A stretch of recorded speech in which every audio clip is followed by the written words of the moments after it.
சங்கீதம் 83.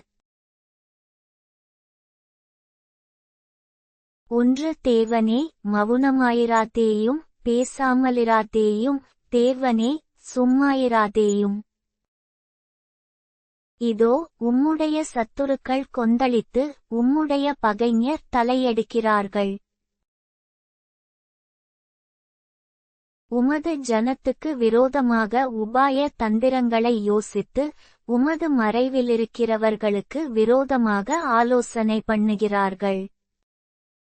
அவர்கள் இனி ஒரு ஜாதியாராயிராமலும், இஸ்ரவேலின் பேர் இனி நினைக்கப்படாமலும் போவதற்காக, அவர்களை அதம்பண்ணுவோம் வாருங்கள் என்கிறார்கள்.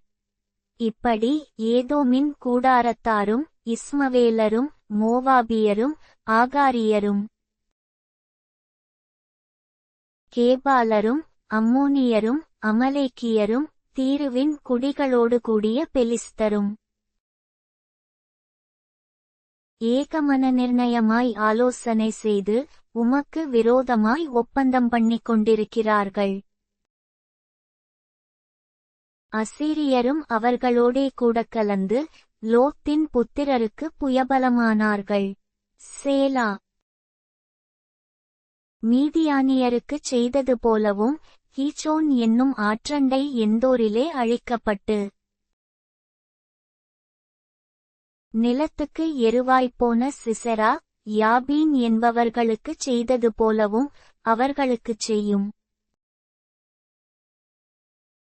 அவர்களையும் அவர்கள் அதிபதிகளையும் ஓரேபுக்கும் சேப்புக்கும், அவர்கள் பிரபுக்களையெல்லாம் சேபாவுக்கும் சல்முனாவுக்கும் சமமாக்கும்.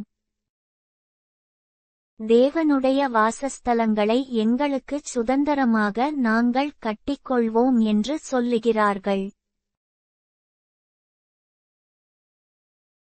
என் தேவனே, அவர்களைச் சுழல் காற்றின் புழுதிக்கும், காற்று முகத்தில் பறக்கும் துரும்புக்கும் சமமாக்கும். நெருப்பு காட்டை கொளுத்துவது போலவும், அக்கினி ஜூவாலைகள் மலைகளை எரிப்பது போலவும்.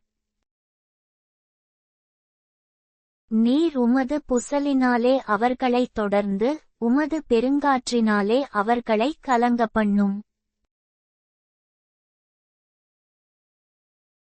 கர்த்தாவே, அவர்களை உமது நாமத்தை தேடும்படிக்கு, அவர்கள் முகங்களை அவமானத்தாலே மூடும்.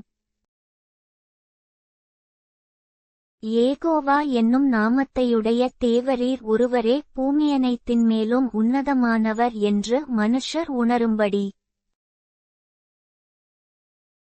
அவர்கள் என்றைக்கும் வெட்கிக் கலங்கி, நாணமடைந்து அழிந்து போவார்களாக.